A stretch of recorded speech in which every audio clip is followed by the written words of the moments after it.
please write these 4 things down real quick for me, okay? 1, career meetings. 2, expectation meetings.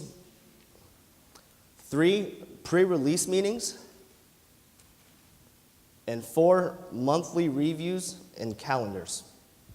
Today, I have the privilege to talk to you guys about using active management tools for growth. And those 4 fundamental things are just decisions that we have to make to not delegate. So when we talk about active management, there's so many things that you guys are going to go home and want to work on and do on a daily basis and make sure you don't let go of. And those are some of the decisions that I made, okay? But in order to get really good at making sure that you can grow your agency and hold agents accountable, there's 3 things you must get good at. So number 1, you got to get good at preparation, okay? Preparing and planning for your agents. We have 6 key areas to worry about. A lot of responsibility. If you are not organized, that is the second step, organization. I think Nicholas said that earlier too. As an agent, you need to be organized to be successful, but as an MGA, it's more important. Don't ask agents for anything that you're not going to be able to reference again. Can you guys do that? That's really important, and that's why agents don't want to get things done, because when you ask for things and don't reference it, what's really the point to them, right? And the last thing that you really want to get good at is the fact that you must be consistent with inspection. The follow-up is usually lacking, and that's why agents don't hit their metrics. But as managers, we must be able to inspect consistently, okay? So here's the deal. In that career meeting, you guys probably heard that from almost every leader that came up here. So that's got to be a little bit important, right? One thing that I talk about in the career meetings is obviously personal recruiting. That is really important. We do the financial needs, 10-year dreams for survival and long-term success goals as far as financial goals go. But more importantly, I need their monthly income necessary for immediate success as well. That's how we're going to control their field results. In that first meeting, we talk about expectations, checklists, most importantly, their working calendar for the next 60 days. Here's the things that you need to put on the calendar, okay? So write these down. You got to write down their days off, or have them write that down, right? Mark it off on the calendar. Their first paycheck, release date. We do first road trip dates too, and first personal recruit.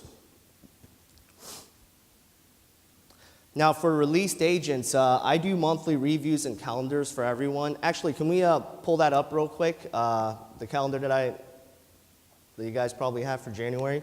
The back row probably seen this calendar here.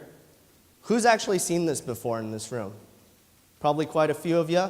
Well, a lot of your top leaders guided me through this process to make sure when we put this down, we have a good bird's eye view of what their schedule looks like. That way we can really help them out and hit their commitments and goals. So as I said, some of the most important factors is the fact that we need to know what their financial needs analysis is, and every single month that might change. They might want to do more, just as Melinda Ray said. Total appointments needed. Break it down so they know exactly how many appointments needed per day. To do these calendars, though, you always have to instruct them to start with marking days off first. From there, everything else is about the business, okay? So this is something that I don't necessarily even do with them. It's something that they turn in. It's not something that they do with me because I'm not their spouse. I don't live with them, right? It doesn't matter to me what their days off are. It matters to their family. So let them have the chance to take it home, put it together, and then bring it back to you. As far as the calendar goes, right, the reason why I need that is because the most important thing is the fact that we have to help them plan. Before I don't know if you guys still do this anymore, but we used to have this RGA marketing plan. Have you guys seen that document before? I do it in a group session, right? Number one, once again, talk about personal recruiting, but number two, I talk about the money. Educating them on how to make money is so important, guys. Education becomes motivation if they know the exact metrics they need to hit. So we talk about money a lot as far as, hey, number of sits, number of sales, how are you going to get to that immediate success number? We want to break it all down for them so they know the numbers extremely well and what they need to do. As far as another form of education is obviously leading by example. If you hear a lot of those stats, right, I was never meant to be a personal producer. I was never part of my goals. Top 10 was never a part of my goals. But one thing I do know is the most powerful form of leadership is leading by example. So the front row guys, year one, that's gotta be your most powerful year ever. Write that down. Year one, that does need to be the most powerful year in your career as far as personal production goes. That way you can hold them accountable. Write this down. To manage is to conduct, to guide, and to take responsibility for the acts and achievements of a team. Why do people turn down our job for a $40,000 a year 9 to 5? It's crazy, right? But that happens. Sometimes we don't hire them. But that's because they don't really have to think about things. They have a plan. People give them a schedule, they show up, and they're told what to do. So we as MGAs have to give them the same luxury because the decision-making process is what's giving them paralysis, right? It's the over-analysis that gives them paralysis, okay? So we have to help them plan it out. There's two things that I plan. One monthly is a road trip plan. We have a really strong road trip culture. We always have road trip teams go out. But the most important plan that I have to build is actually a weekly tandem selling planner. I'm done with that one, by the way, so I'm good on that. But tandem selling planner, why do I do those? Well, number one, I need to hold my field trainers accountable. And number two, we always, I think, you know, all our agents, I'd be safe to say, when they get released, they see more than just one person present. In fact, on average, they probably see 3 or 4. Would you guys agree? We want to make sure they see a lot of different styles because maybe they identify with one trainer better than the other, but that also makes sure all my trainers are kind of competing against each other too. John knows that he rode out with Eli. Eli knows that he rode out with John. So now there's some competition within the trainers as well. Does that make sense? So planning that out on a weekly basis is going to be really powerful as well. Now, when it comes to the third step here, inspection. I talked about consistent inspection. The first step is the pre-release meetings. I do every pre-release meeting myself, and I do not delegate it. Don't be afraid to hold people back. If they need to work on some things or hit requirements, right, I will make sure they spend the weekend to come back prepared for another meeting, a follow-up meeting before they go out there. It's not fair to the clients to send out unprepared agents. Do you guys agree? So just make sure that the pre-release meetings are done every single time. They're so important that Josh even Skypes to his offices to get them done, right? So obviously that needs to be on the priority list. Coaching calls, we all talked about that. I would say at this point, do not skip any coaching calls yet. And when you do have a large enough agency to delegate, don't delegate the top 20%. Hoard those for you to do and guide those guys to the next level as well, okay? On Monday, it's really important for me to do one-on-ones every Monday with my agents. And what I do in these meetings is I outline their working days. I bring it up to them, though. They don't bring it up to me. Because now when I have a reference point of their monthly calendar, I can go into that meeting and say, hey, this Friday's that graduation you got to go to, right? What's the plan for Monday, Tuesday, Wednesday, right? So when I go into that, they think I'm really wise, but I'm not. I can't memorize all that stuff. I'm just really organized, and I have that information before the meeting, okay? And when I plan that out, we put down their working days, we set their commitments, their goals. For tenured agents, we set ALP. For newer agents, I usually just do a sit count to not put so much pressure on. And when I meet with trainees, I meet with trainees to inspect field training.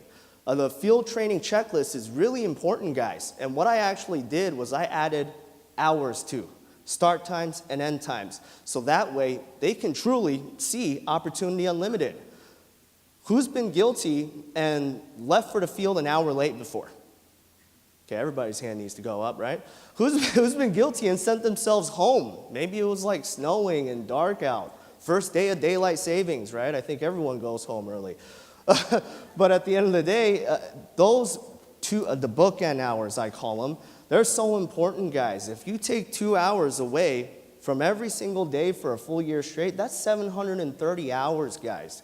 Break that back down to full working days, that's 3 months of work that they missed out on.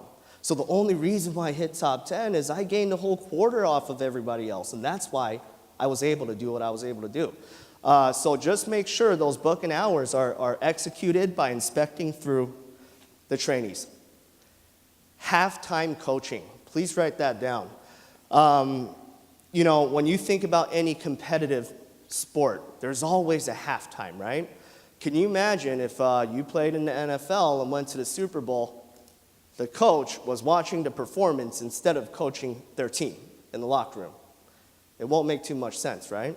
So at that half point week, that's Thursdays, I'm going to meet with them, and if I see that the plan has been deviated, and I dictate this just based on plan and numbers. When people work and have enrollments, they always put numbers in, right? It's when they didn't work or they're embarrassed with their numbers, they don't put it in. So that's how I prioritize who I meet with, and if the plan deviated, let's say Monday, hey, they were guilty, took a lazy day, what is the plan of action to make up for it? Are we throwing a Hail Mary on Saturday, doubling up on hours, or are we going to replace your day off with a field day to make sure you hit your goals, right? So you must map this out for them, because we cannot afford to wait till the end of the week. It's simply too long. That's 1/50th of the equation, guys. But if I break it down to every half week, that gives me 100 chances a year to guide them back to the right step, right? So the half point check mark is really important. We motivate through recognition as well, obviously. So one of the things that I learned from conference, I don't remember who came up with this, but we always do the comma club. If you guys don't know that one, it's pretty cool. It's everyone who has $1,000 in paycheck already by Wednesday. Why is that significant? Well, if you do that by Wednesday, every single week, you're pretty much on pace to make 6 figures a year. $2,000 a week times 50, $100K a year. And that's a pretty common goal, right? So that's why the comma club is something that we promote a lot, and make sure we recognize people who are fighting hard for that, okay? So call an audible when necessary. Once again, if they need to change their plan, help them adjust that. But to finish up, guys, our objective as MGA is to make people work. Can you guys write that down? We got to make people work. That's how they're going to hit all their goals, guys, especially when they're new. We can't sugarcoat the fact that it's going to be easy. It's not going to be easy, but it's going to be worth it. We have to remove their barriers until they learn to remove their own. They should have 99 problems. We all did, but they should also have 99 solutions. Train them to come up with solutions. I think I had a week where, I don't even know how this happened, like 3-4 of my agents all got into car crashes. Do you remember that, John? And almost every single one, they didn't call me to get out the field. They called me and told me about their plan, their rental, this, that, and what they need help to make sure they still execute their working days. That's how you should train your team to think, and not just call you with just a problem. Follow it up with a solution. So I want everyone here, really, but especially the front row, to get excited. The next obstacle that's presented to you, see it as an opportunity. You should have a library of obstacle slayers, right? You should have a bunch of adversity graduates. People with a lot of, offices with a lot of stories that make big commitments to executing are the ones that actually do the best. I want to just dial back to my top 10 year real quick. That was the only conference I ever missed, the ABC that December in 2013. It was a hard one to miss because I love this stuff, right? Are you guys liking this so far? Pretty good, right? Well, I had to miss that. My daughter was born on November 23rd, but Rick, everybody else called me and said, Johnny, you should probably try to hit top 10. You're like right there. That December was when I hit Gold Club. I wrote 60,000 ALP that month, right after my daughter was born. 4 years later, thank you. 4 years later, I'm still talking about the same story, guys. And every hire gets to hear the same story. So get excited to write your story. Culture does not exist without history. You guys know that? But they need to know about that history too. So as long as you can help them understand that someone else has already done it under worse circumstances, They will continue to execute, and you will continue to grow as a leader. Thank you, guys.